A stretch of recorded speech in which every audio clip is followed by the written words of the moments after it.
Catalina Montoya. Ella es teóloga para hablar del tema que atañe al mundo, es noticia a nivel mundial, así que Catalina, bienvenida a Consejo de Redacción. Muchas gracias por la invitación, bienvenidos a todos los televidentes y bueno, aquí estamos para hablar de esa promoción que hizo el Papa de las mujeres durante su pontificado. Ese es el tema puntual que queremos destacar hoy en esa conversación. Nunca antes las mujeres habían tenido un papel tan protagónico como el que le dio el Papa Francisco en el Vaticano. Cuéntenos un poco de esa historia, ¿por qué él promovía tanto el papel y el valor de la mujer? Incluso en estos últimos días él se refería a la mujer como en su salida del hospital dijo que el hospital funcionaba gracias a las mujeres y siempre lo ha señalado. La Iglesia reconoce el papel de la mujer, pero no había sido visibilizado dicho papel. Y él lo que hace es eso, es esa reivindicación no de la vocación de la mujer al servicio, sino del papel y la representatividad de la mujer en la Iglesia. Catalina, sería tal vez... Señor. Perdón, Sebas, ¿por qué se ha demorado tanto la Iglesia en hacer este reconocimiento a la mujer y en elevar su nivel? Yo creo que no es que se haya demorado, es que la Iglesia como madre y como maestra va tomando su tiempo. Entonces, cuando el Papa entra en su pontificado, tenemos el 19% de empleadas y de personas que están en el Vaticano ejerciendo alguna labor, y cuando él termina con el 28% de la representatividad. Creo que es que más que se haya demorado es darle esa visibilidad. No es que nunca se haya hecho, porque desde Pablo VI ya las mujeres empiezan a tener una representatividad en el Vaticano, pero con el Papa Francisco esto se va a mostrar mucho más. También tenemos que tener en cuenta que la mayoría de las congregaciones religiosas son femeninas, por ejemplo, y ahí es donde el Papa dice, ¿por qué estas mujeres no tienen tanta presencia? Sebas. Precisamente le iba a consultar sobre ese tema. Bueno, se va el Papa Francisco, un Papa muy cercano, un Papa con unos pensamientos un poco más liberales frente a otros sacerdotes que habían ocupado ese puesto en algún momento en la Iglesia Católica.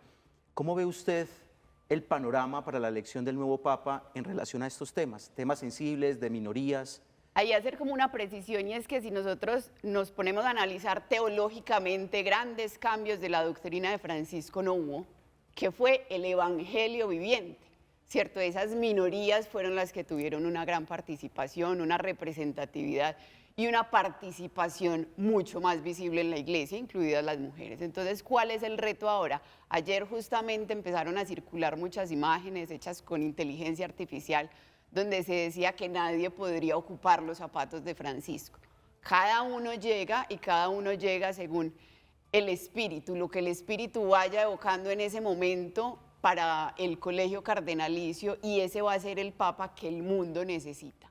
Creo que uno de los retos más grandes del próximo Papa, del próximo pontífice, va a ser nuevamente esa unidad cristiana, esa unidad entre cristianos, entre católicos e incluso entre personas que no creen, porque eso fue un sello muy característico del Papa. Eso le iba a decir, yo creo que ese es el gran reto. Cada vez son más las personas que dicen o se consideran que no creen en Dios o ven la figura de Dios de una manera diferente, otros que han acudido a otro tipo de religiones.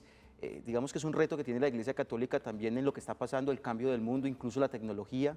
Total, incluso el Papa en muchas de sus intervenciones nos pedía que oráramos por él o que por lo menos le mandáramos una buena energía, una buena onda, y él hizo eso, él hizo que incluso los que no creían en Dios, que no fuesen católicos o que no fuesen cristianos, también tuvieran ese gran afecto por él. ¿Por qué? Porque los vinculó, porque los hizo partícipes, porque los llamó a ser parte incluso de ese rebaño que él pastoreó durante estos años. Incluso el grupo terrorista Hamás. Incluso siendo uno de los personajes, cuando uno va a Roma uno se da cuenta que hay muchos esquemas de seguridad y se da cuenta que el Papa, el Vaticano como ciudad de Vaticano es una de las ciudades más amenazadas y con una constante amenaza por grupos terroristas. Pero el grupo Hamás incluso fue tenido en cuenta por el Papa. Y si nos damos cuenta, en sus últimas palabras, el domingo, en la bendición, pide por esas minorías que en muchos casos no creen, ¿Por qué? Porque la fe se pierde, porque no hay de qué tener esperanza. Sobre el diaconado femenino, ¿quedó la puerta abierta, entreabierta? La puerta del diaconado femenino nunca se ha cerrado y nunca se ha abierto del todo. El Papa, digamos, la abre entre comillas en el 2016 y se cierra en el 2019 porque dice que la comisión que está encargada no ha llegado a ningún consenso. En el 2022 vuelve a estar como el tema sobre la mesa con el Sínodo de la Amazonía, pero todavía no se toman conclusiones. Para decir ahí algo muy importante es que si tomamos el ministerio diaconal como eso, como servicio, en cabeza de ministerio, no le vemos una problemática a que sean las mujeres. Sin embargo, si lo vemos en orden sacerdotal, ahí es donde tenemos el asunto. Entonces, es un tema que no solo ahora, sino desde hace muchísimos siglos incluso, viene sonando en la iglesia. Pues en la Biblia encontramos diaconisas o diáconas, porque la palabra diaconisa no existe, diáconas, y estas diáconas, hay una nombrada en la Biblia que está es a eso, al servicio de la iglesia en pro de la dignidad de la mujer. Entonces, si lo tomamos en orden del ministerio del servicio, creo que la puerta podría quedar abierta. Si lo tomamos en orden sacramento, de orden sacerdotal, la puerta está cerrada e incluso el Papa Francisco siempre fue muy claro con eso. ¿Cuáles Catalina. son? Ay, Cata, perdón. No, pero pues para salirme un poco del tema, si es de la misma, si es del mismo Sí, tema, sobre para todo no preguntar cambiarlo. cuáles son los cargos más altos que hoy tiene el Vaticano con respecto a las mujeres. Creo que una tiene el carácter como de gobernadora del Vaticano. Así es, el Papa Francisco en esa representatividad femenina fue muy bonito porque le dio a las mujeres cabida en todas las áreas, entonces en el área social, en el área académica, en el área política o gubernamental, en el área eclesiástica. Los últimos dos nombramientos son para la que soy la gobernadora del Vaticano y también la prefecta para la congregación para el dicasterio de la vida consagrada y sociedades de vida apostólica. Es por primera vez que hay una mujer prefecta en un dicasterio. Tiene un proprefecto y eso nos habla de lo que quería el Papa, y es trabajen de la mano hombres y mujeres para construir siempre una iglesia mejor. Catalina, a propósito de este tema, porque Cata va a preguntar de otro, pero quisiera terminar con esto. Algo también muy importante, el reto que tiene el nuevo Papa es la discusión sobre si los sacerdotes se deberían casar, tener familia o no, que es un tema también que mucho se ha debatido, precisamente por los escándalos que se pueden haber presentado al interior de la iglesia. Y es un tema que no es solo de hoy, ¿cierto? Sí. Es un tema que como el diaconado de la mujer ha venido durante muchos años y que ha tomado auges en algunos picos de la historia, por decirlo así, y que en el Sínodo de la Amazonía fue muy tocado. Y fue muy tocado precisamente pensando pastoralmente en esos hombres que tenían una vida digna, pero que no había sacerdotes cerca y que pudieran administrar los sacramentos. Sin embargo, en la actualidad el Papa no se pronunció, o sea, tenía como unas ambivalencias, por decirlo de alguna forma, siempre fue muy claro en decir, es la iglesia la que dará su rumbo, ¿cierto? Es el curso de la historia el que nos mostrará qué será lo adecuado. Pero nunca ni se cerró totalmente la puerta, ni se abrió totalmente la puerta.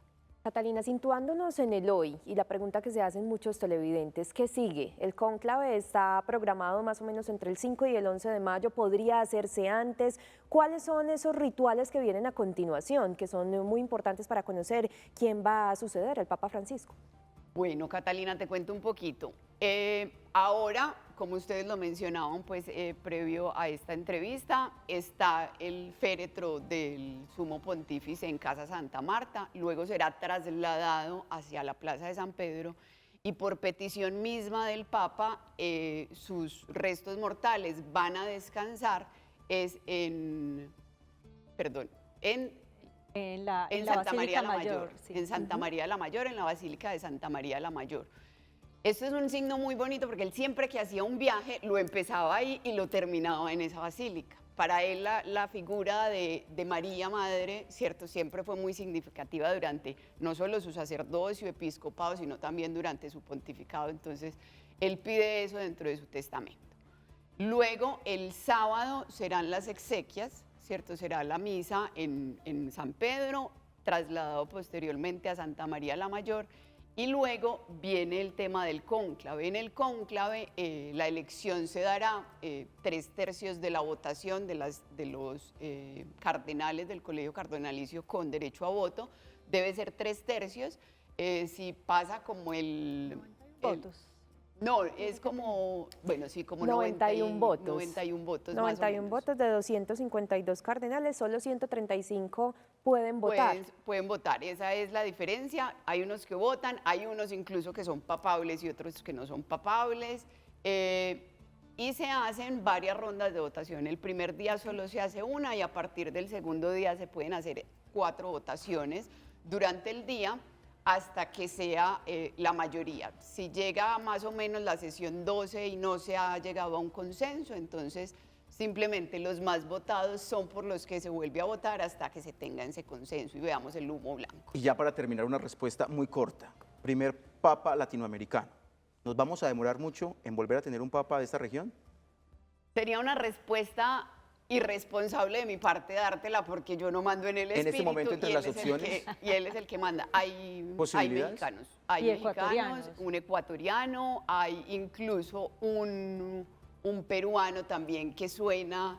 El colombiano solo voto, no está entre los Colombiano, elegibles. quisiéramos, Sí, claro. quisiéramos que Monseñor fuese, además muy de la línea de Francisco, Sí. ¿cierto? Él es muy de la línea del Papa Francisco y siempre ha sido muy de carácter social, entonces muy Luis bonito que José fuese, Porras. pero tenemos también que ser un poquito realistas, aunque en el espíritu no manda nadie, y cuando salió Francisco también fue una sorpresa para absolutamente todos. Cuando él salió electo también fue una sorpresa para absolutamente todos.